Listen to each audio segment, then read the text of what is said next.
In this video, I'm going to show you how to set up XVPN on iPhone or iPad. Let's get started. First, open the App Store, search for XVPN, then tap Get and install the app or open if it's already installed. Once installed, open the app and tap Agree and continue to accept the privacy policy.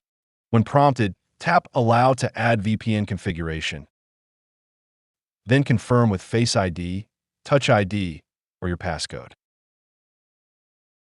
If you have a premium account, sign in, or you can skip and use the free version.